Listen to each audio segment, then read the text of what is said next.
empezamos.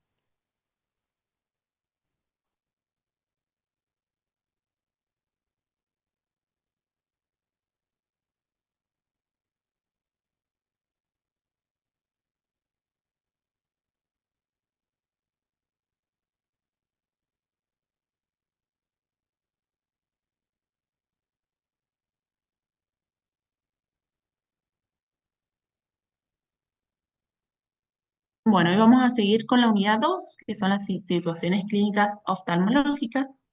Ahí les voy a compartir pantalla. Hoy vamos a ver patologías de la córnea, de la conjuntiva y vamos a ver el síndrome de ojo seco. Esta clase va a entrar en el control de la semana que viene. Vamos a arrancar con la conjuntiva. Un poco de anatomía. Vamos a tener que la conjuntiva es una membrana mucosa transparente que recubre el globo ocular. Vamos a tener una parte vulvar, que es la que recubre justamente al globo ocular, que llega hasta el limbo esclerocorneal, que sería la división entre la córnea y la conjuntiva.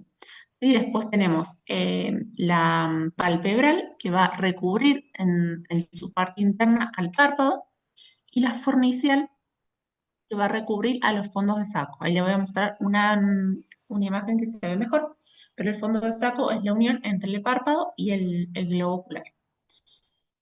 El epitelio va a ser un epitelio cúbico estratificado en la parte del tarso hasta escamoso en el globo ocular, ¿sí? Va sufriendo un cambio ahí. Además de estas células epiteliales, están las células caliciformes que habíamos visto la semana pasada, que producían el moco, y la capa mucinosa, que es la parte más interna de la película lagrimal, y están principalmente en la conjuntiva.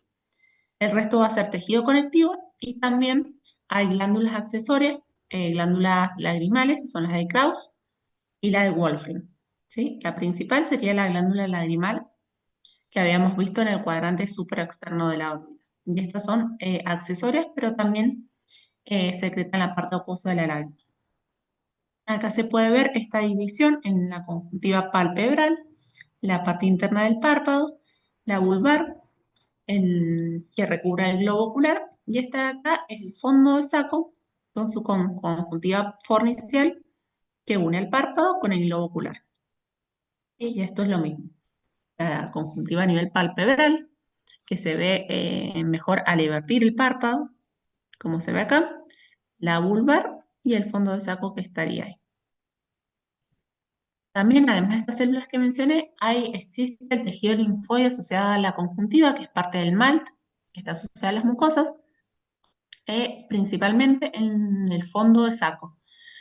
Sí, está compuesto por células del sistema linfático y su función es mantener la salud de la superficie ocular, ¿sí? Inician respuestas inmunes ante cualquier agresión.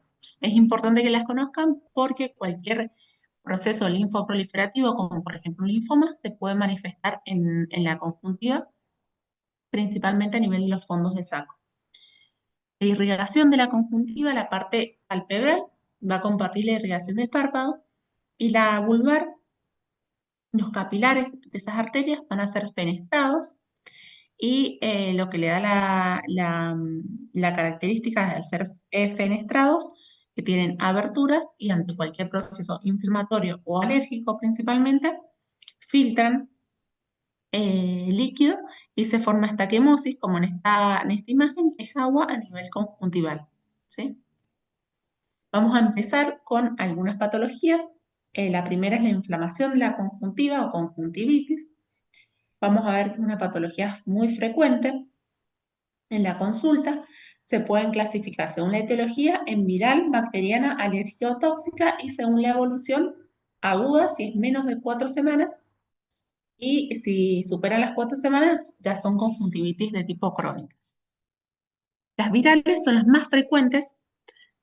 El virus que lo produce es el adenovirus en un 90%. Tiene la característica que son muy contagiosas. Se van a contagiar por contacto tanto de las secreciones respiratorias como oculares, o a través de fomites, que son elementos que están contaminados con estas secreciones. Suelen empezar en un ojo y después afecta al otro, es decir, que finalmente son bilaterales. Esto es porque son muy contagiosas, empieza en un ojo y se pasa al otro.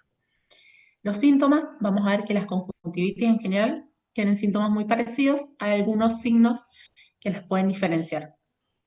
Principalmente la picazón o prurito, la sensación de arenilla o cuerpo extraño y el antecedente en este caso de una infección de vías altas respiratorias o de contacto con alguna persona con conjuntivitis, ¿sí? Por esa característica que son muy contagiosas. ¿Qué signos podemos encontrar en la conjuntivitis viral? Por la misma inflamación va a haber edema y eritema del párpado. Es característico de los folículos conjuntivales esta lesión. Ahí les voy a mostrar una foto, pero es a nivel de la conjuntiva palpebral, pequeñas lesiones redondeadas, ¿sí? Que son acumulaciones de células inflamatorias. También es característico que tengan el ganglio linfático preauricular palpable y doloroso, es decir, que si sospechamos una conjuntivitis viral, hay que ir a buscarlo, ¿sí? Palparlo, adelante de la oreja. Pueden tener membranas, ¿sí? Que las membranas se depositan en el párpado también, la superficie interna del párpado, y son esas mismas secreciones que genera la conjuntivitis, van proliferando hacia el epitelio corneal, ¿sí? Ahí les voy a mostrar una foto. Pueden haber hemorragias conjuntivales.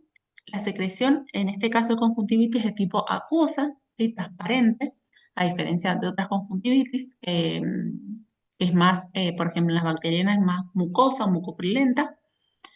Y también hay una característica que producen infiltrados subepiteliales en la córnea, que es más que nada una consecuencia de la misma inflamación en la córnea, ¿sí? Es una respuesta inmunitaria frente al virus a nivel corneal. Acá podemos ver una imagen de una conjuntivitis, se puede ver la conjuntiva inflamada, eritematosa, esa secreción transparente. Esta es una imagen de los infiltrados subepiteliales, ¿sí? Corneales, donde se ven esas manchitas color blanquecinas, ¿sí? Es cicatrización en la córnea. La córnea normalmente es transparente, si se cicatriza a color blanco, van a producir muchas alteraciones a nivel visual, ¿sí? Es una imagen de los folículos que les mencionaba, esas lesiones redondeadas a nivel conjuntival, la conjuntiva tarsal, y son acumulaciones de células inflamatorias. En cualquier inflamación de la conjuntiva lo podemos encontrar. Y acá vemos las membranas, que es esa misma secreción que se coagula y se adhiere al epitelio de la córnea. De la córnea, no, perdón, de la conjuntiva palpebral.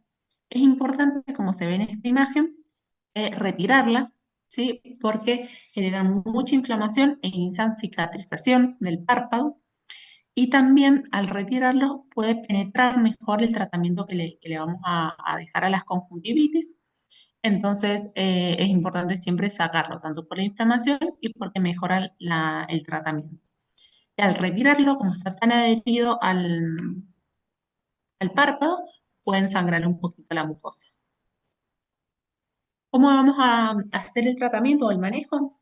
Si bien la conjuntivitis se puede hacer el cultivo y el frotis de las secreciones para ver qué causa o qué patógeno las produce, no están indicados en la mayoría de los casos porque el diagnóstico es clínico, ¿sí?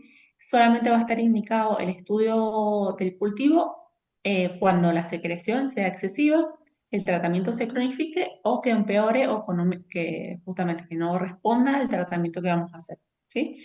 No en todas las conjuntivitis vamos a estudiar el cultivo. Es importante que sepan que las conjuntivitis virales son autolimitadas, va a empeorar los primeros días a pesar del tratamiento y va a resolver en 2 a 3 semanas, principalmente 2. Es muy contagiosa, sobre todo cuando están enrojecidos en la conjuntiva o hay secreción activa. Es importante esto para las medidas de higiene. Hay que decirle al paciente que no, que se coloque, perdón, que se lave las manos antes y después de colocarse las lágrimas, que no toque cualquier elemento después de tocarse los ojos y que no comparta toalla, almohada o algún elemento personal. Se pueden indicar las lágrimas artificiales, ¿sí? Porque generan la conjuntivitis mucha molestia, sensación de cuerpo extraño. Para aliviar esos síntomas, por lo menos entre 4 a 8 veces al día o a demanda, es decir, lo que el paciente necesite. Compresas frías pueden aliviar la sintomatología. Si el prurito es muy intenso, se pueden dar antihistamínicos en colirio, ¿sí? Que es la epinastina, la bepostatina o la olopatadina, 2 veces por día. Las membranas siempre se deben retirar, eso se puede retirar con una pinza o con un hisopo, pasándolo por dentro del párpado. ¿En qué casos vamos a dar un corticoide tópico? En casos de membrana, que habíamos dicho que es la respuesta a la inflamación, si una inflamación más severa. Si se encuentran los infiltrados epiteliales o ante mucha sintomatología. ¿Sí? Se puede indicar el loteprednol o el acetato de prednisolona cada 6 horas, ambos, ¿sí? Cada 6 horas durante 2 semanas. Y antibióticos tópicos, si bien es una conjuntivitis de tipo viral, muchas veces se sobreinfectan las conjuntivitis o la clínica es tan parecida entre, si es muy leve, se parecen la conjuntivitis viral a la bacteriana y por ahí se indica el tratamiento tópico también. Se puede dar tobramicina o ciprofloxacina cada 6 horas durante 2 semanas. Muchas veces ahí vienen gotas que traen los dos, la tobramicina o la ciprofloxacina, el antibiótico, junto con el corticoide. Entonces se puede indicar esa misma gota que vienen los dos cada 6 horas, ¿sí? Por 2 semanas. Y esto es importante en cualquier patología de la conjuntiva o de la córnea, siempre suspender el uso de lentes de contacto si es que el paciente es usuario, hasta que pase el cuadro.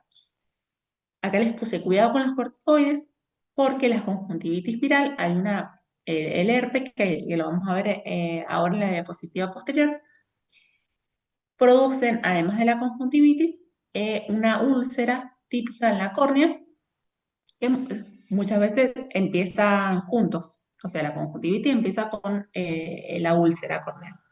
Entonces, el corticoide, si los damos de inicio, apenas inicia la conjuntivitis, lo que va a hacer es retrasar la cicatrización de esa córnea y puede hacer que esa úlcera se infecte también. Entonces, por eso, si sospechamos de algo herpético, es mejor no dar los corticoides como habíamos visto acá en la conjuntivitis viral del adenovirus. También necesitan un seguimiento del paciente. Muchas veces en un tratamiento prolongado con corticoides pueden aumentar la presión intraocular y también se deben reducir de forma progresiva. No se pueden sacar de un día para el otro porque tienen efecto rebote si se utilizan durante mucho tiempo. Entonces, ahora vamos a ver la herpética, también es una conjuntivitis viral, puede ser por el herpes simple o el herpes zóster. ¿Cómo la vamos a diferenciar del adenovirus? Pacientes generalmente tienen los antecedentes de un herpes labial. La reacción conjuntival o la conjuntivitis unilateral, a diferencia del adenovirus que era bilateral, y tiene esa característica de ser recidivante, como el virus queda latente y se va reactivando, lo mismo pasa con la infección a nivel conjuntival, ¿sí? También tienen el ganglio preauricular palpable, ¿sí? Y otros síntomas que podemos notar a nivel de la piel del párpado, las vesículas típicas del herpes, que son esas vesículas agrupadas con la base eritematosa.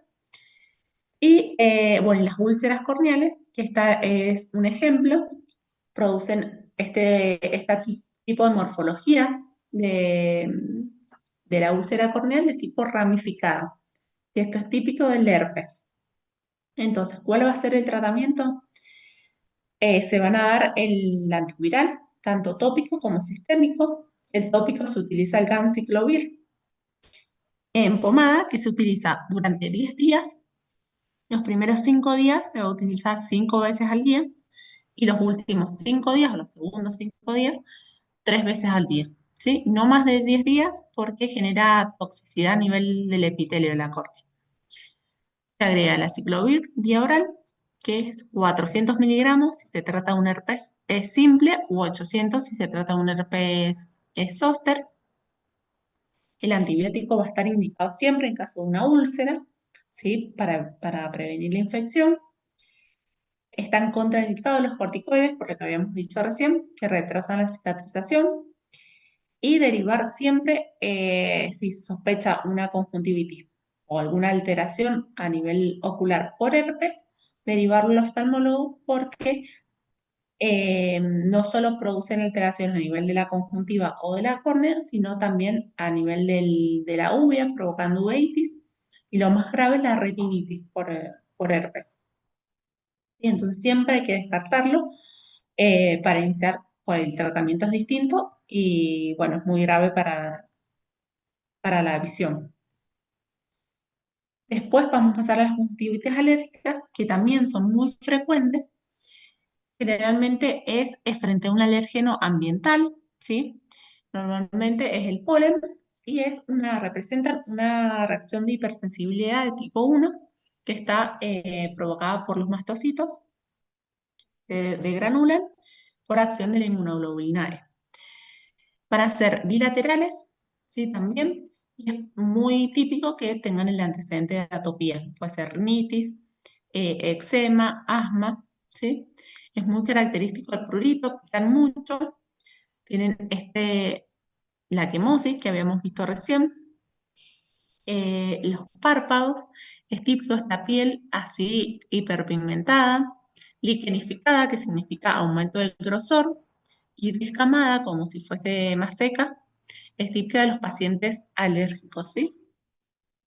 No van a tener la adenopatía preauricular como las demás y la secreción que tienen es un poco más opaca, sí es mucosa, a diferencia de las virales que es más acuosa. Hay varios tipos, perdón, de conjuntivitis alérgica. La estacional es aquella que empeora durante la primavera y el verano, es la más frecuente. La perenne es la que puede aparecer en cualquier estación del año, ¿sí? Es por ahí más característico que empeore en el otoño, pero puede aparecer en cualquier época del año. La vernal es la que afecta a niños, ¿sí? Generalmente son niños varones a partir de los 5 años de edad y que se autolimitan a partir de los 20 o un poquito antes también puede ser. También tiene un patrón estacional mayor en primavera y en verano. Y la atópica es más de pacientes adultos de 30 a 50 años que tienen la antecedente de dermatitis atópica y asma y muchas veces son niños que han tenido la conjuntivitis vernal, ¿sí? Y bueno, tiende a ser crónica y persistente. ¿Cómo vamos a tratar a cualquier conjuntivitis alérgica principal? Lo principal es evitar la exposición al alérgeno, así no se sigue activando la inflamación. Se pueden colocar compresas frías y los colirios, las gotas van a ir dependiendo la gravedad. Si es leve, solamente con lágrimas artificiales suelen andar bien, de 4 a 8 veces al día o las veces que el paciente necesite. Si es moderada o si con lágrimas no resuelve, se pueden dar colirios antihistamínicos como la lopatadina, bepostatina, que se utilizan 2 veces al día. Y si con eso no funciona, se pueden agregar corticoides tópicos, como el loteprendol o la fluorometalona. Fluorometalona 4 veces al día. Y además se pueden utilizar antihistamínicos orales como la difenidramina o la loratadina. Esto también se utiliza, si es de tipo estacional la conjuntivitis, se puede dar unas semanas antes de que empiece la estación que lo provoca como medida profiláctica. O la conjuntivitis bacteriana la producen principalmente el Staphylococcus aureus o la epidermidis, el Haemophilus influenza y el Streptococcus pneumoniae y también la Moraxella catarrhalis, son los más frecuentes. El cuadro clínico es muy parecido al resto, lo que tiene de característico la secreción de tipo mucopurulenta o amarillenta, que puede ser con o sin membranas. Quemosis y edema del párpado es lo mismo y también, a diferencia de las virales, no van a tener la adenopatía preauricular. Es típico que se peguen los párpados a la mañana por el tipo de secreción. Si hay mayor cantidad de secreción, se acumula y se pegan los párpados en la noche cuando están cerrados. El estudio, bueno, va a ser igual a la conjuntivitis viral, solamente se va cultivar la secreción cuando es muy excesiva, cuando no respondan o cuando se cronifique. Se va a hacer el cultivo y el antibiograma para ver qué antibiótico específico le voy a dar. Aproximadamente el 60% de los casos se resuelven sin tratamiento. Se da el antibiótico tópico, es muy frecuente que se dé para acelerar la curación y disminuir el tiempo de contagio. Se pueden utilizar varios, yo les he puesto en negrita los que son más frecuentes, que son la tobramicina, la ciprofloxacina, los que se usan más, la moxifloxacina, la eritromicina o la citromicina. ¿Sí? Se utilizan cada 6 horas, también por 2 días. Los corticoides tópicos, en el caso de que haya mucha membrana, se pueden indicar, ¿sí? También el loteprednol o la ciprofloxacina cada 6 durante 2 semanas. Medidas de higiene en toda conjuntivitis. Si bien en las alérgicas no es contagiosa, por ahí si es muy leve se puede confundir, así que no está mal indicarla en todas las medidas de higiene por las dudas y siempre suspender el uso de contacto. En cualquier alteración, tanto conjuntiva o de córnea, se suspende el uso de lentes de contacto. Bueno, vamos a pasar a la córnea. ¿Alguna duda de la conjuntivitis? Me pueden ir preguntando o me lo escriben en el chat y antes de terminar lo vemos. Vamos a pasar a la córnea. Tiene una función, como habíamos visto en la primera clase, junto con la esclera, formada la túnica externa, que la función principal es de protección al ojo. Además de eso, vimos la clase pasada su función óptica, ¿sí? Es uno de los lentes naturales del ojo. Es transparente porque no tiene vasos, ¿sí? Se nutre principalmente del humor acuoso, que está en la cámara anterior, que era el espacio comprendido entre la córnea y el iris. Y por fuera lo nutre en la película lágrimas, las lágrimas. También es una estructura que está muy inervada, por lo tanto, cualquier lesión a nivel corneal genera mucho dolor, fotosensibilidad y lagrimeo. Y está inervada principalmente por el nervio trigémino. Y a nivel histológico tiene un epitelio, acá lo más superficial, que es de tipo estratificado, escamoso y no queratinizado, a diferencia de la piel. Este no está queratinizado. Las células van a tener micropliegues o microvellosidades para aumentar la superficie de contacto.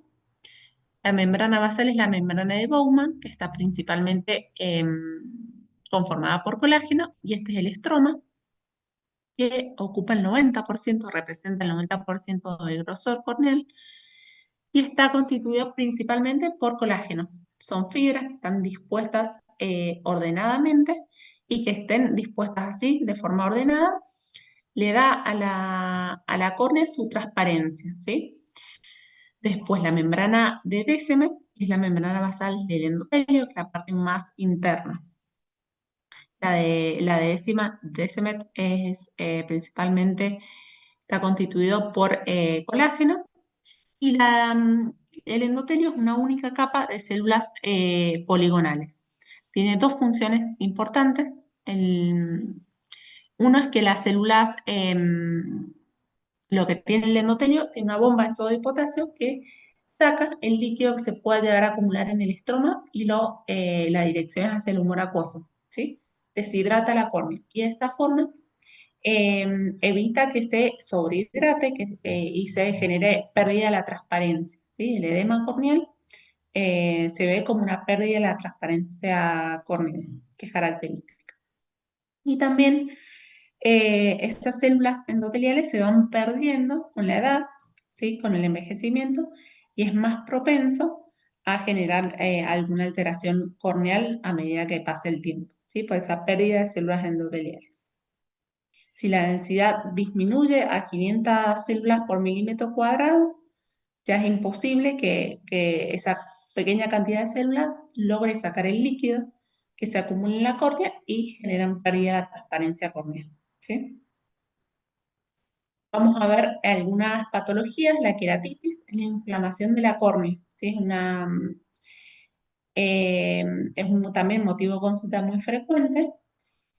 Lo característico para que sea una queratitis tiene que existir el defecto epitelial, Así que se demuestra con la tinción positiva para la fluoresceína. La fluoresceína se va a unir a áreas de la córnea que estén sin epitelio, ¿sí? Se va a unir al estroma directamente.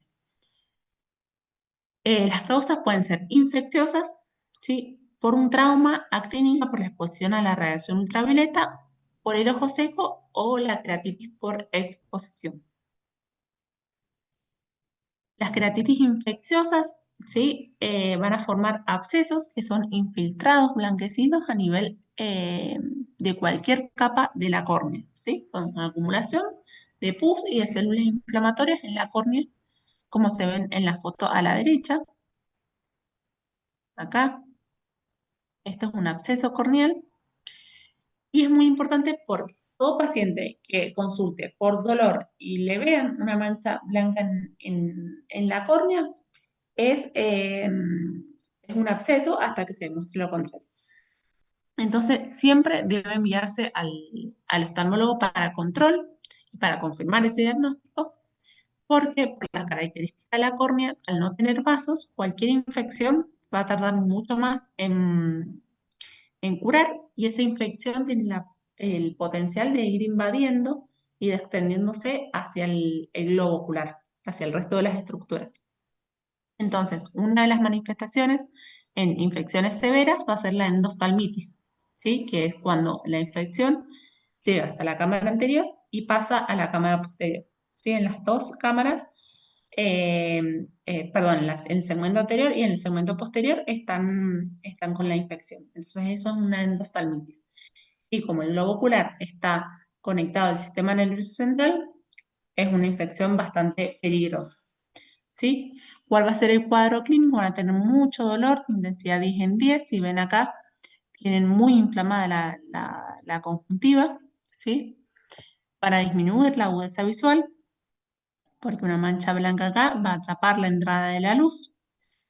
Inyección conjuntival, el absceso, el hipopion, que es esta imagen de acá, que es un nivel que significa pus o células inflamatorias en la cámara anterior. ¿Sí? Eso se denomina hipopion. Y las causas vamos a ver que es bacteriana, micóticas o parasitarias, las que forman los abscesos. Las bacterianas, lo que más me interesa acá son los factores de riesgo, qué etiología pueden tener por estafilococo aureus, neumonía o pseudomonas. ¿En qué pacientes vamos a sospechar que tienen un absceso de tipo bacteriano? En usuarios de lentes de contacto, porque el lente de contacto al estar pegado a la córnea, recordemos que la parte más externa se va a nutrir por la lágrima, al estar pegado no va a llegar la lágrima y generan hipoxia. Y también porque se adhieren las bacterias al lente y al apoyarlo sobre la córnea es probable que se infecte. Los traumatismos por un cuerpo extraño que viene del medio ambiente eh, es sucio, ¿sí? Al entrar en contacto con el ojo lo puede infectar, enfermedades de la superficie ocular y otros como inmunodepresión tanto local o sistémica, la diabetes que habíamos visto que es más propenso a las infecciones y la hipovitaminosis A. Después, por hongos, las micóticas pueden ser por la cándida, que es un hongo no filamentoso, o si no por el fusarium o aspergillus, que son hongos filamentosos. ¿En qué caso lo vamos a sospechar? Son más frecuentes en pacientes que provengan del área rural o que hayan tenido o el antecedente de un trauma de tipo con algo vegetal, ¿sí? También está asociado al uso de lentes de contacto, al mal uso, y los infiltrados de tipo, cuando son por filamentos, ¿sí? Por hongos filamentosos, el infiltrado es más blanco grisáceo y tiene estos bordes mal definidos, se dice también plumosos, que si lo comparamos con este de acá, que es bacteriano, es más nítido el borde, ¿sí? Y los no filamentosos, como la cándida, se pueden encontrar en ojos previamente enfermos, ¿sí? En ojos secos, que han sufrido una queratitis viral o una queratopatía por exposición. El infiltrado es más color amarillento blanco, similar a las bacterias. Acá les he puesto el tratamiento, pero vamos a ver que el manejo inicial se hace con antibióticos hasta que En estos casos sí se hace cultivo del absceso corneal y se manda a estudiar a bacteriología y también se realiza el antibiograma, si es necesario. Entonces, al inicio, antes, cuando tomamos la muestra, se da el antibiótico y después, si la causa se confirma que es un hongo, se da el tratamiento específico, que es para los filamentosos, el voriconazol reforzado al 1%, y para la cándida es el colirio natamicina al 5 o la anfotericina B, ¿sí? Pero eso es más cuando ya se confirmó el diagnóstico del hongo por el cultivo bacteriológico. Ahí se los voy a explicar más adelante también. Y después las parasitarias pueden ser por amebas, que es la Acanthamoeba, y que generan un infiltrado bien característico, un infiltrado anular, así redondo, ¿sí? En anillo. Los factores de riesgo también los usuarios de lente de contacto, estas son las que más se relacionan al mal uso del lente de contacto y también con cualquier contacto del ojo con agua que esté contaminado, ya sea en natación o actividades como la pesca. Pero en cualquier circunstancia que el paciente entre en contacto con agua contaminada, se puede contagiar con una ameba. Y si se juntan los dos, por ejemplo, un usuario de lente de contacto que haya nadado o en aguas contaminadas, peor, o sea, es mayor el riesgo de desarrollar una queratitis. Y también la diferencia es que genera un cuadro muy, muy doloroso porque provocan neuritis. Y también es desproporcionado a la clínica. Por ejemplo, si yo lo veo y tiene una queratitis leve, el dolor va a ser mucho mayor. ¿Sí? Esa desproporción entre la clínica y o sea, lo que siente el paciente y lo que yo veo en la lámpara de hendidura. Y el tratamiento para estos casos es lo mismo que dije recién. Primero se da el antibiótico hasta hacer el cultivo y si me confirman que es una ameba, se cambia el tratamiento a el tratamiento específico, que es la polihexametilbiguanida o la clorexidina, ¿sí? Por ahí este tratamiento es tan específico, se los coloco para que lo conozcan, pero lo que más me interesa es el manejo general de las queratitis, que ahí la vamos a ver.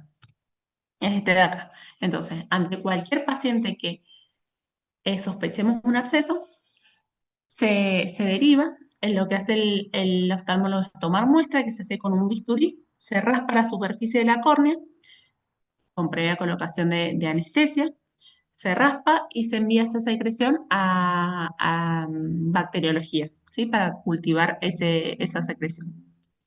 Entonces, hasta que tenga el resultado del cultivo y el antibiograma, se trata de forma empírica, ¿sí? Entonces, cualquier absceso va a ser de origen bacteriano hasta que se demuestre lo contrario. Es decir, si a todos van a empezar con tratamiento antibiótico.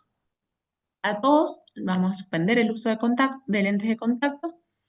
El tratamiento tópico puede ser con antibióticos de amplio espectro que cubran los patógenos más comunes que ya vimos, que pueden ser la moxifloxacina o la gatifloxacina, sí que son los antibióticos más fuertes que existen comercialmente, los antibióticos tópicos, o si no, existen también los antibióticos reforzados, que son gotas que se preparan, si la dilución la hace o el oftalmólogo o se puede hacer en un laboratorio también, no venden en la farmacia la preparación comercial, que es la ceftazidima y la vancomicina. Sí, también son antibióticos de amplio espectro que funcionan muy bien para los abscesos corneales. También se pueden agregar midriáticos como el ciclopentolato o la atropina, que lo que provocan es paralizar el músculo ciliar y eso les ayuda, les alivia al dolor, ¿sí? Está contraindicada la anestesia tópica y están contraindicados los corticoides. Los corticoides por lo que habíamos visto que retrasan la cicatrización y la anestesia tópica porque es epiteliotóxica, ¿sí? Genera de forma crónica, si se coloca, genera lisis del estroma, se va adelgazando y puede perforar la córnea si se utiliza durante mucho tiempo.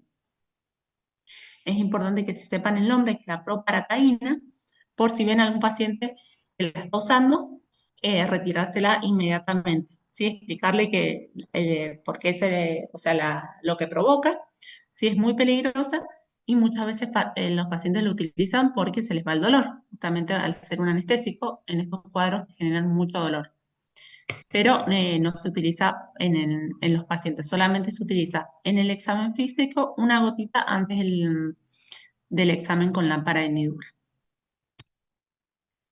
Y las virales, las más, estas no provocan abscesos a nivel corneal, perdón, sí, abscesos a nivel corneal, generan úlceras, que les vamos a ver, por eso están separadas. Pueden ser por el virus zóster, por el herpes zóster o por el herpes simple, ¿sí? Los dos pueden provocar esta queratitis. Es característico en la prima infección se manifieste como una conjuntivitis, ¿sí? Que la vimos, o como una queratitis que solo va a comprometer el epitelio, es decir, que va a formar una úlcera. Por eso, ante cualquier conjuntivitis, no se administran los corticoides, que los expliqué recién, porque muchas veces se acompañan de una úlcera corneal. Y la reactivación puede afectar cualquier capa de la córnea, ¿sí? Tanto el epitelio, el estroma o el endotelio, ¿sí? Entonces, en el epitelio lo más frecuente que se origina es esta úlcera dendrítica, que es de tipo ramificada, que genera bastante dolor y muchas veces genera disminución de la aguza visual también y mucha inflamación. ¿Cómo va a ser el tratamiento? Muy parecido a la conjuntivitis, ¿sí? Se va a dar el aciclovir vía oral, igual, 400 miligramos, si es herpes simple, u 800 si es herpes zóster, y el aciclovir en gel, que se va a colocar en gel o en ungüentos como una pomada, como si fuese una pasta de dientes, pero más chiquito, y se coloca dentro del ojo, ¿sí? En la superficie corneal. Y ambos se van a indicar durante 10 días, durante los primeros 5 días, como ya mencioné, 5 veces al día, y los segundos 5 días, 3 veces al día. En este caso, al ser una úlcera, se va a agregar el antibiótico tópico, que es que puede ser desde tauramicina hasta gatifloxacina, todos los que vimos recién, por ser una úlcera nada más, y se agregan las lágrimas porque genera bastante molestia, ¿sí? Y es importante, como les mencioné recién, el examen oftalmológico completo para descartar alguna otra afectación por el virus herpes. Otras queratitis van a ser las que están asociadas al trauma, ¿sí? Pueden ser cuerpos extraños tanto a nivel corneal como palpebral, como se ve en esta foto, ¿sí? Esto, al invertir el párpado, se ve el cuerpo extraño y al estar debajo del párpado, al abrir y cerrar el ojo, va raspando, ¿sí? La córnea y se genera esta queratitis que se llama rayada, ¿sí? Generalmente más severo a nivel superior que está más cerca del cuerpo extraño. Para cualquier cuerpo extraño, tanto corneal como sí, conjuntival, se saca el cuerpo extraño y se indica un antibiótico cada 4 horas durante 4 días y lubricación a demanda, ¿sí? Con lubricación con lágrimas. Después tenemos la queratitis actínica. Esta, la imagen de acá abajo generan este puntillado que florece, significan áreas de inflamación a nivel corneal de forma difusa. Es frecuente tanto en la radiación por exposición a la radiación ultravioleta o también es muy frecuente en los soldadores, ¿sí? Por la radiación emitida por la misma soldadura. El tratamiento es el mismo, antibióticos y lubricación. Antibióticos también cada 4 horas durante 4 días. Y la queratitis zika, que la vamos a ver ahora enseguida con el ojo seco. Otro tipo que me interesa que sepan es por exposición.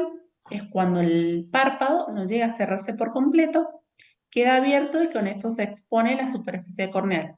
Al estar expuesta se seca más rápido y provoca queratitis, úlceras o hasta puede perforar la córnea si es muy crónica la exposición.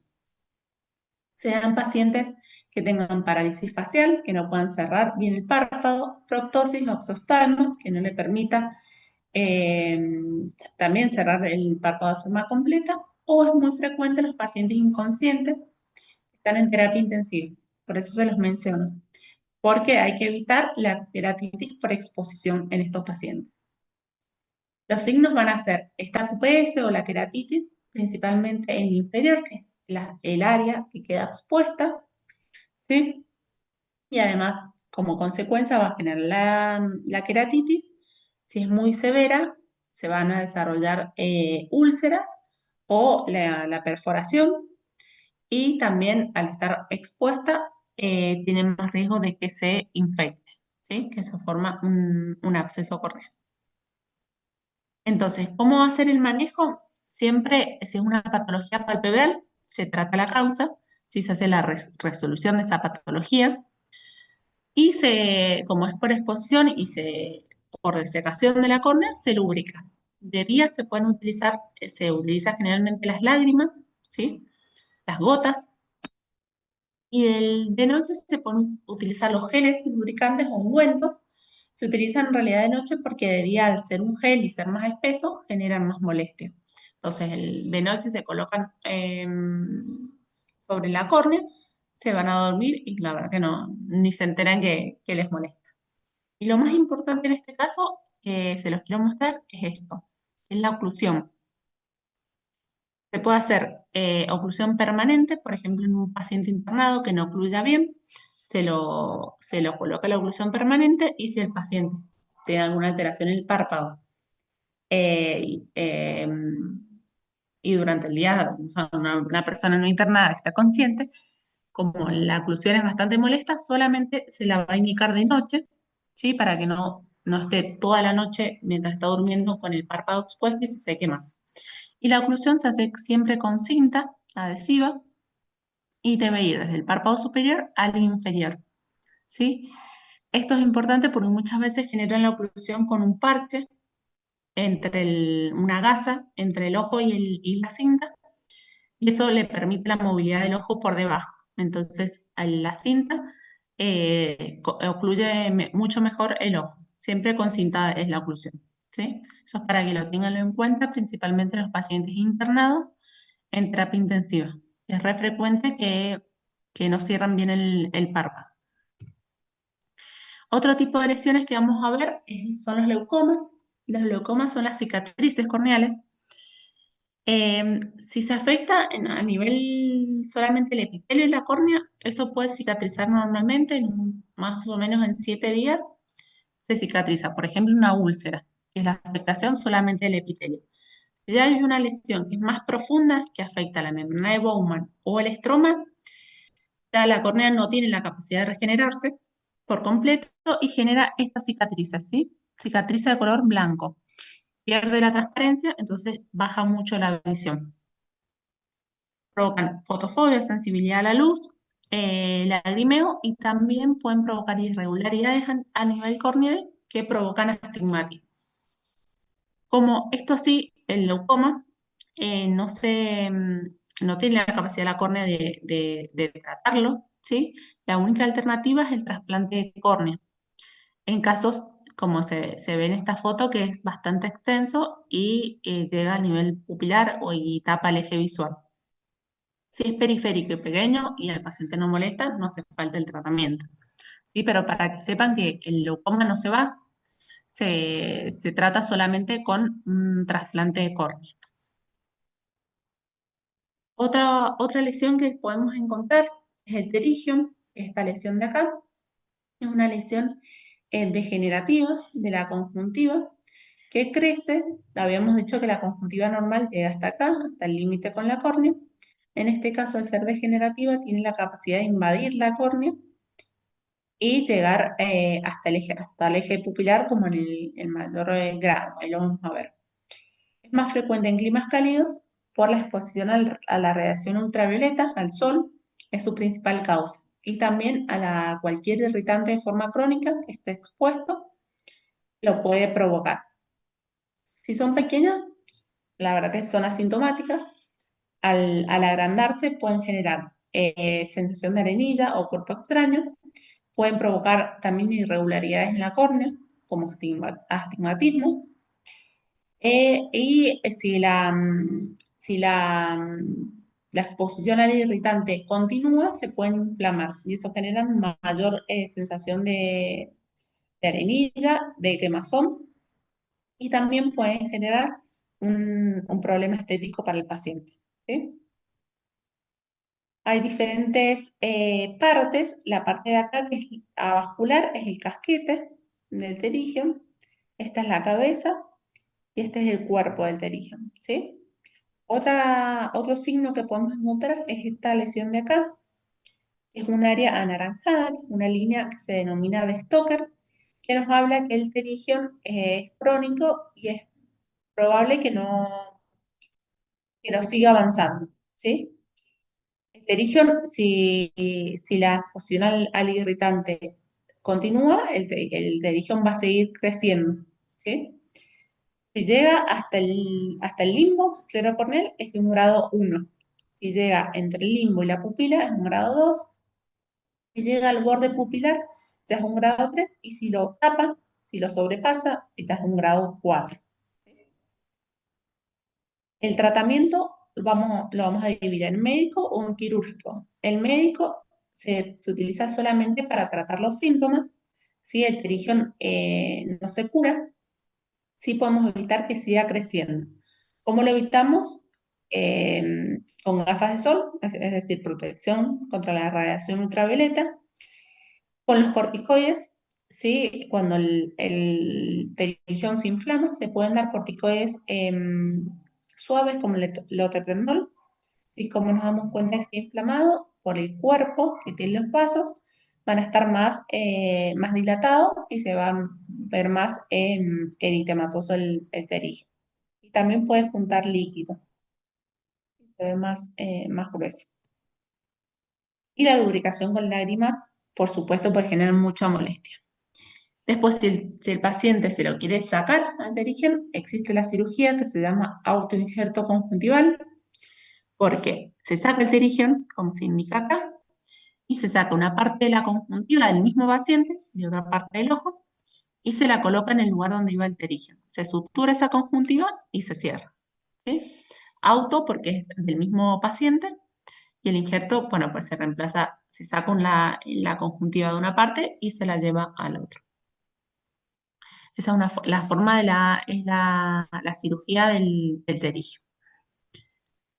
Otra lesión que podemos encontrar es el lipema, que es sangre o coágulos de sangre en la cámara anterior, ¿sí?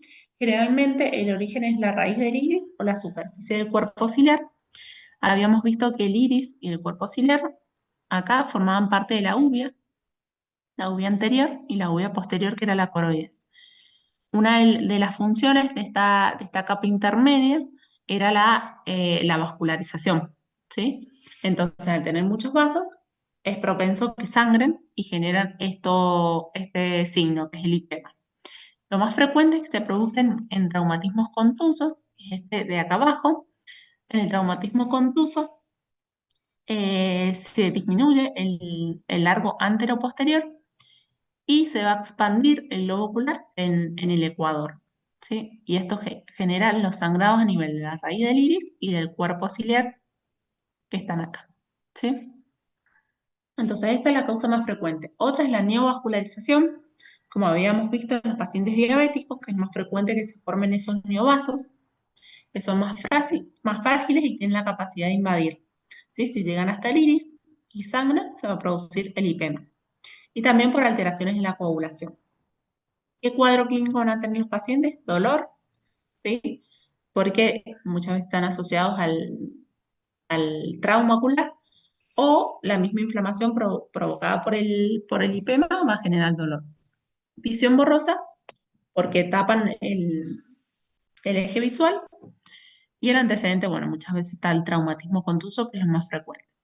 Entonces se ve así. Esta imagen se los puse para que se ubiquen en la anatomía. La cámara anterior era el espacio entre la córnea y el iris, y ahí se ve como entre ese espacio está la acumulación de sangre, ¿sí? A nivel, en la pared dura se ve así, este nivel de sangre, y tiene también diferentes grados. El grado máximo es el lipema total, ¿sí? Toda la cámara anterior llena de sangre. El grado 1 es menor a un tercio, ocupa menos de un tercio de la cámara anterior. Grado 2 entre un tercio y la mitad. Grado 3 mayor a la mitad. Y el grado 4 toda la cámara anterior llena de sangre. ¿Qué hacer ante un paciente con un IPEMA? También se denomina IFEMA, con F. También lo pueden encontrar así. Derivarlo a un médico oftalmólogo principalmente por las complicaciones. La hipertensión ocular, porque en la cámara anterior existe el trabeculado, que es el área donde drena el humor acuoso. Al haber sangre en la cámara anterior, puede llegar a tapar, perdón, eso es por donde drena el humor acuoso y se acumula más y genera aumento de la presión ocular. Si, hay, si el IPEMA lleva varios días en la cámara anterior, puede impregnar la córnea, es decir, pintar la córnea con sangre, y eso la hace perder la transparencia corneal y es muy difícil después resolver. Y también para descartar como la causa más frecuente es el traumatismo contuso, para descartar otras alteraciones por el trauma a nivel oftalmológico, ¿sí? ¿Qué hacer ante un paciente con un IPEMA?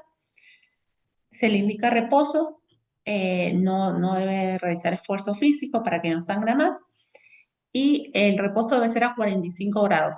La cabecera de la cama a 45 grados o se puede colocar 2 o 3 almohadas.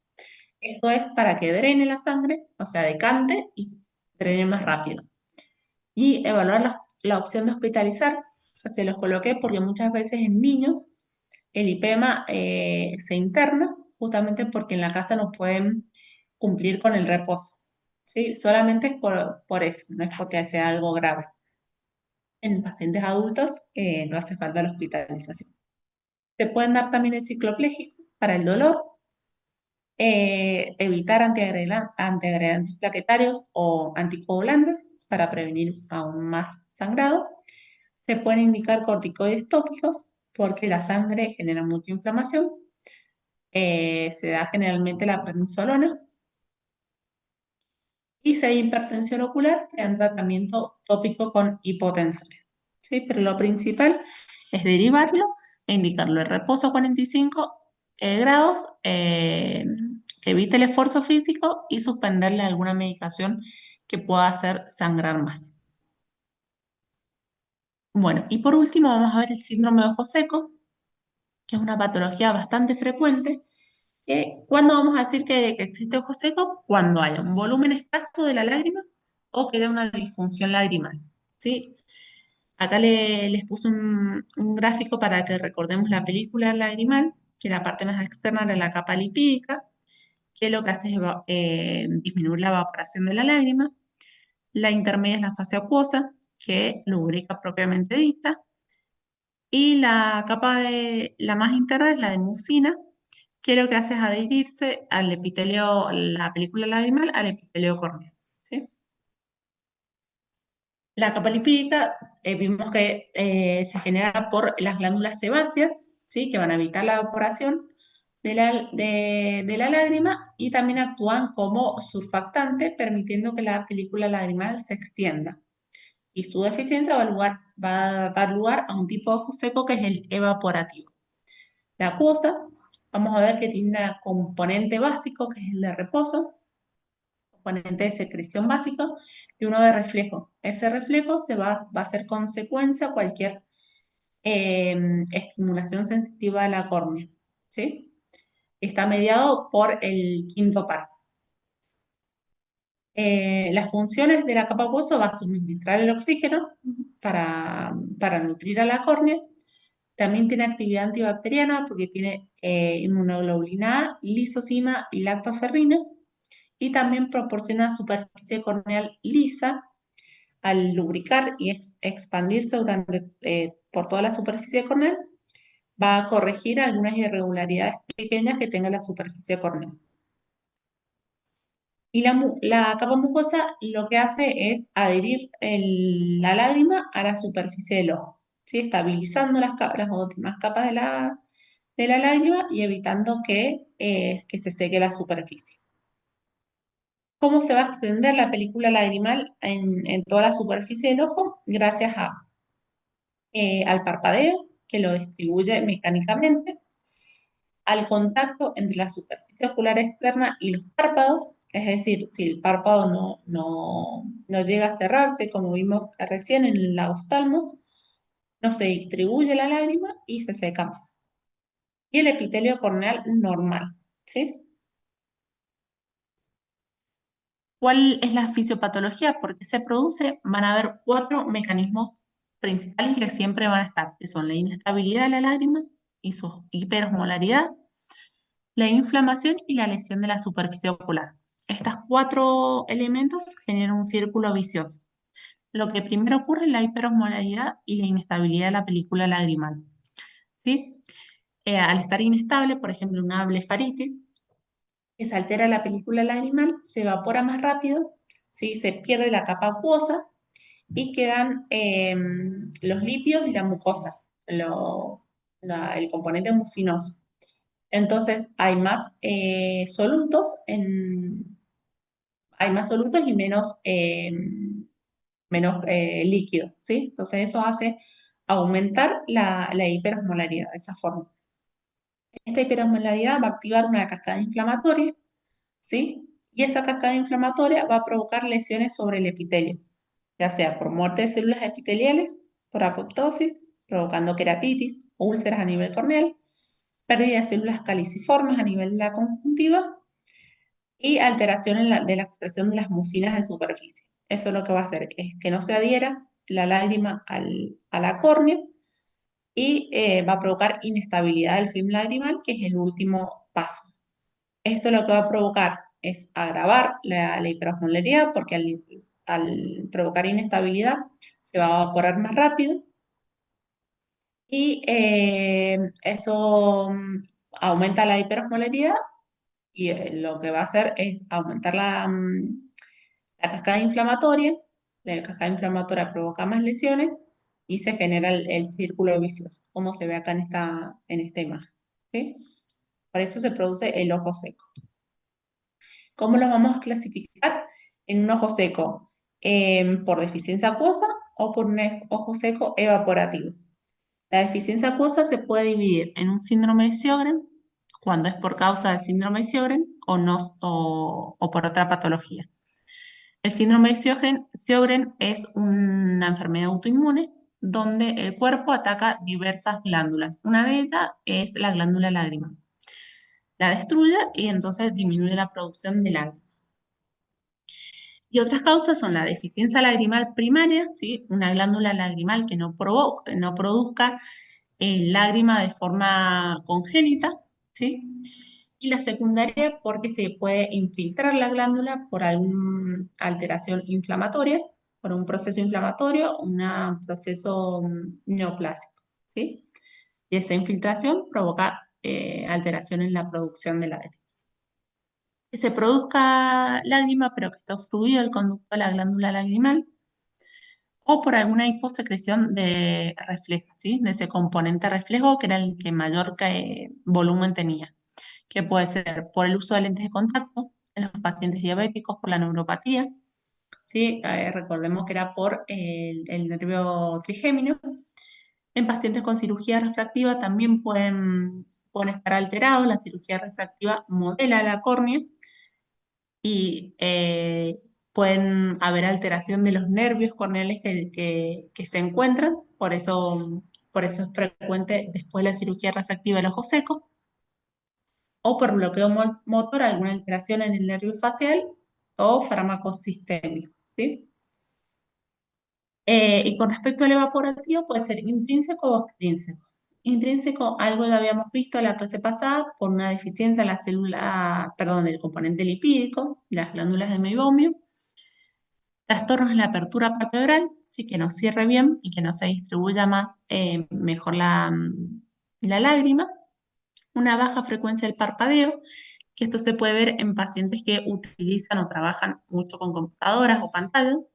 Al estar tanto tiempo concentrados, disminuye la frecuencia del parpadeo y eso genera ojo seco. Y otros fármacos como antihistamínicos, betablocantes, antiespasmódicos o diuréticos, fármacos sistémicos. Y el extrínseco, por la hipovitaminosis, otros medicamentos tópicos me refiero a lágrimas, perdón, a gotas, que muchas veces las gotas vienen con conservantes que generan mucha inflamación a nivel de la superficie, como un efecto tóxico, y en esos casos existen las gotas libres de conservantes, sí que se las pueden encontrar como LC, sí, libres de conservantes. Después, el uso de lentes de contacto o alguna enfermedad de la superficie ocular también puede provocar ojo seco evaporativo. ¿Qué cuadros clínicos van a tener? Mucha sensación principalmente de sequedad, que son arenilla, como si tuviesen algo dentro del ojo, o que les arda. Si esto es más frecuente a lo largo del día, o sea, empeora a lo largo del día, porque a la mañana, al haber dormido durante la noche y mantener el ojo cerrado, está más tiempo lubricado. Visión borrosa, ¿sí? Por esa inflamación a nivel de la superficie ocular que va a mejorar con el parpadeo. Es una forma que le podemos pedir al paciente que parpadee y preguntarle si mejora esa visión borrosa. Enrojecimiento de aglutinación de pestañas si la causa es por blefaritis. Y todo esto se agrava en condiciones en las que aumenta la evaporación de la lágrima, que puede ser el uso de aires acondicionados, la calefacción central o el uso de pantallas, ¿sí? Como les comenté recién. ¿Qué signos podemos encontrar en un paciente con ojo seco? O que hay que ir a buscar en los párpados, descartar la blefaritis posterior. En la conjuntiva vamos a ver la inyección conjuntival, el ojo rojo. Vamos a ver las tinciones con fluoresceína, con rosa de bengala, que ahí se las explico más adelante. Y la queratinización. Habíamos visto que la córnea no está queratinizada, eh, y en respuesta a la inflamación se puede queratinizar. ¿Sí? El epitelio, recordemos que era escamoso, estratificado, no queratinizado. Y en la película lagrimal, lo que vamos a hacer, a ver, que en un ojo normal, cuando se produce la lágrima, hay un momento que la capa acuosa se pierde, ¿sí? Se rompe. Eso hace que la capa mucinosa y la de lípidos, que están interna y externamente respectivamente, se junten. Se junten y forman como detritos a nivel de la superficie ocular. Eso se lava con más lágrima y no se ve, digamos, al examen físico. En el ojo seco también se acumula, de hecho, la capa acuosa se pierde mucho más rápido, se juntan esos dos componentes y al no haber más lágrima que lo arrastre, se acumula en la superficie corneal como si estuviese sucia. Ahí vamos a ver una foto. Y también hay que evaluar el menisco lagrimal, que es una forma de calcular cuánto volumen de lágrima hay en el ojo. El valor normal es de 0,2 a 0,4 milímetros. Ahí les muestro un ejemplo. Acá, bueno, para que recuerden la blefaritis posterior, los orificios de la glándula de meiomio. Ahí, esto es lo que se ve en un paciente de ojo seco, cuando se juntan la capa mucinosa y la de lípidos, y no puede ser arrastrada, se ve así, como si estuviese más sucio. Acá cómo se tiñe la conjuntiva con el rosa de bengala, que es un colorante que va a teñir áreas de la conjuntiva que les falten células mucinosas, ¿sí? De acá lo que les decía el menisco lagrimal, es esta eh, figura que se ve acá y básicamente representa el volumen de lágrima que tiene el paciente. Esto es un menisco lagrimal, siempre lo vamos a encontrar en el borde del párpado inferior.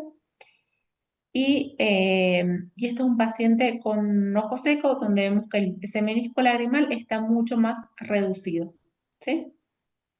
Eso también hay que ir a buscarlo. Y en la córnea podemos encontrar las inflamaciones, las erosiones punteadas, que van a ser la QPS, la queratitis punteada superficial, por la misma inflamación, ¿sí? Y apoptosis de las células epiteliales. Tiene la característica de que se va a teñir con el colorante de la fluoresceína, que son todas estas de acá, y esto que se ve más opaco y de mayor tamaño son filamentos, así que son hebras de moco y de células epiteliales muertas, ¿sí? que salen del epitelio y se adhieren a otras áreas de la córnea, ¿sí? Y también van a teñir con fluoresceína y principalmente con el rosa de Bengala, que es este de acá. Ahora vamos a ver algunas pruebas complementarias que nos ayudan a confirmar el diagnóstico de ojo seco. Una es el tiempo de ruptura de la película lagrimal, ¿sí? Que es esta imagen que se ve acá. Y se hace de la siguiente manera. Se coloca una gota de fluoresceína al paciente, se le pide que parpadee y al parpadear se va a distribuir la fluoresceína de esta forma que se ven acá en superior, ¿sí? Esto, lo normal es que se distribuya de esta forma en toda la superficie corneal. Llega un punto que es cuando se rompe esa capa, la capa acuosa de la lágrima y se empieza a desecar el epitelio. Cuando se empieza a desecar, empiezan a aparecer estas áreas más negras, ¿sí? Que representan las zonas de la córnea que se va secando de ese colorante. ¿Sí? Es como el colorante va a teñir la lágrima, digamos.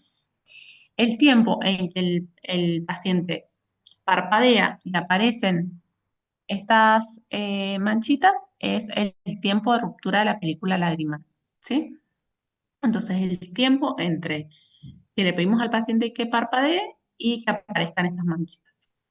Lo normal es de 10 segundos en un paciente sin ojo seco. Si es menor a 10 segundos, es decir, esas manchitas aparecen o se seca la córnea en 2 o 3 segundos, significa que el paciente tiene ojo seco. Otra prueba es la prueba Schirmer, que se ve acá, que se utiliza un papel de filtro que está milimetrado. Lo que se hace es doblar el extremo superior del filtro y se coloca en el fondo de saco, ¿sí? Por acá, en la parte más interna del párpado, está la otra parte del filtro doblada, ¿sí? Se le pide al paciente que cierre los ojos durante 5 segundos y vemos cuánto moja el papel de filtro con lágrimas, ¿sí? Si moja de 10 milímetros sería el valor normal. Si moja menos de 10 milímetros, está alterado. Y existen dos tipos. El Schirmer 1 se utiliza con anestesia. Al colocar anestesia, se paralizan los nervios. Y entonces lo que va a estar inhibida la secreción refleja y solamente se va a evaluar la basal. En cambio, si se hace sin anestesia, se evalúan los dos, tanto la basal como la refleja. Pero básicamente consiste en cuánta lágrima produce y moja el papel de film. Después las tinciones, que ya les mencioné varias veces antes, son estas dos, la fluoresceína, que es esta de acá, y el rosa de Bengala. Se utilizan, la fluoresceína principalmente va a teñir áreas de la córnea que estén desprovistas del epitelio, como por ejemplo en las queratitis o en las úlceras corneales, y el rosa de Bengala va a tener afinidad o va a teñir células epiteliales muertas o desvitalizadas, principalmente en las áreas donde la capa de mucina se ha perdido, ¿sí? Que puede ser también a nivel conjuntival o corneal, pero principalmente a nivel conjuntival. Si van a ser las áreas donde no tengan células caliciformes, que son las que producen la capa de mucina. Y el verde de Isamina es muy parecido al rosa de Bengala. De hecho, tiene un poquito menos de irritación, pero se pueden utilizar los dos. ¿Cómo es el tratamiento del ojo seco? Primero, saber que el ojo seco es una enfermedad crónica. Entonces, lo que vamos a hacer el objetivo va a ser controlar los síntomas y evitar la alteración de la superficie ocular, es decir, las consecuencias. Primero se va a identificar la causa y se la va a tratar, ¿sí? De las causas que vimos en la clasificación.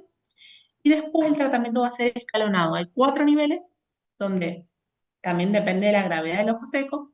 Primero se inicia, si es leve, se va a iniciar por el nivel 1. Si es muy severo, directamente pasamos al 4. Pero lo ideal es empezar por el nivel 1, si es que el cuadro clínico del paciente me lo permite, probar ese tratamiento y si no resulta, ir aumentando, subiendo de escalón o de nivel. ¿Sí? El primer escalón principalmente es la de educación y modificaciones del ambiente, el estilo de vida, el uso de pantallas, así que ya vimos que producen ojo seco, Revisión de ambiental, aumentar el grado de humedad de ciertos ambientes. Esto se puede hacer con humidificadores o pidiéndole al paciente que no se ponga tanto tiempo al aire acondicionado, a la calefacción central. Revisar las medicaciones sistémicas y si hay alguno que provoque ojo seco, retirarlo si es posible. La terapia palpebral, es decir, si encontramos alguna anomalía a nivel palpebral, tratarla. Y se pueden utilizar las lágrimas artificiales, en este caso como es leve, se pueden utilizar primero con conservantes, ¿sí? Que las lágrimas artificiales es la sustitución de esa fase acuosa de la película lagrimal. Y se pueden usar dos, que es la hidroxipropilmetilcelulosa o la carboximetilcelulosa. Cualquiera de esas dos son lágrimas artificiales que se pueden utilizar. Pasamos al nivel 2, que si no mejora, se pueden probar las lágrimas artificiales sin conservantes, sí que son menos tóxicas. Se pueden añadir antiinflamatorios, como el loteprednol o la fluorometolona, corticoides tópicos. Como ya vimos, el ojo seco tiene una base inflamatoria, así que está indicado los corticoides. Los tapones puntales son estos de acá, que se ven en la imagen. Son tapones de silicona que lo colocan en el punto lagrimal, que habíamos visto que es el primer paso del drenaje de la vía lagrimal. Entonces, si lo tapamos, la lágrima no puede drenar y va a estar más tiempo en la superficie ocular. Se pueden dar las tetraciclinas para tratamiento de las meiomitis o si tienen acné o rosácea. La ciclosporina, que es un antiinflamatorio también, al 0,05. Se pueden dar los suplementos de ácido grasos omega 3, que es un reemplazo a la capa lipídica de la lágrima, y también están los secretagos, que son fármacos tópicos, son gotas que estimulan la secreción de la glándula lágrima. La más conocida es la revamipida. Ya si con eso no mejora, el nivel 3 se agregan, es importante que sepan que a cada nivel se agrega lo anterior, ¿sí?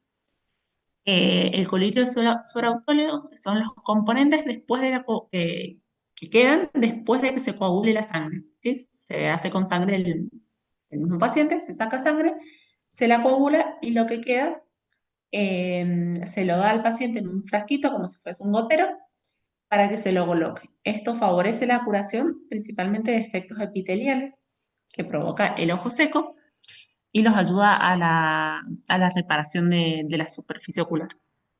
Y también la oclusión puntal permanente, si de los puntos lagrimales, en este caso no se coloca un tapón, sino que se cauteriza con un cauterio el punto lagrimal y se genera una costra, una cicatriz, y se cierra de manera definitiva.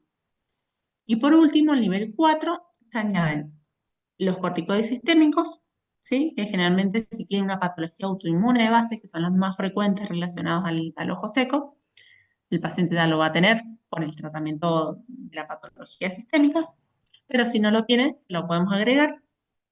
Y las cirugías. La cirugía palpebral, si es un ojo seco muy severo que no mejora, recordemos que la inflamación produce úlceras, ¿sí? Primero queratitis, después úlceras, esas úlceras se pueden infectar. O también el ojo seco es muy severo, se puede perforar el ojo. Entonces, si no logramos controlarlo, lo que se puede hacer es una tarsorrafia, que es unir con una sutura los párpados, tanto párpado inferior como el párpado inferior. Superior, perdón, con el inferior. Es la foto de acá. Se coloca una sutura. ah, Se coloca una sutura acá, junto con estos tapones de silicona, ¿sí? Son como banditas de silicona. Se pasa un hilo y se sutura el párpado superior al párpado inferior. Se colocan dos, uno a este nivel y otro a este nivel. Y queda el ojo cerrado, ¿sí? De forma permanente. Después existe una que si solamente lo suturamos, después cortamos el hilo y se puede volver a abrir. O si no, puede cauterizar o hacer un corte a nivel del borde libre del párpado superior e inferior, y eso al mantenerlo abierto y junto, se cicatrizan juntos, digamos, pegados. Y eso sería la permanente, la tarsorrafia permanente. Y también existe el trasplante de mucosa de membrana amniótica para principalmente complicaciones corneales. Es una membrana que se coloca sobre la superficie corneal y tiene capacidad antiinflamatoria y antibacteriana y también favorece la curación de heridas, principalmente casos de úlceras corneales muy severas que no, con mucho riesgo de infección y que no cicatrizan. Se puede colocar la membrana amniótica, ¿sí? Pero eso ya es más de especialistas, para que lo conozcan y sepan el tratamiento que es escalonado y todas las opciones que le podemos ofrecer al paciente.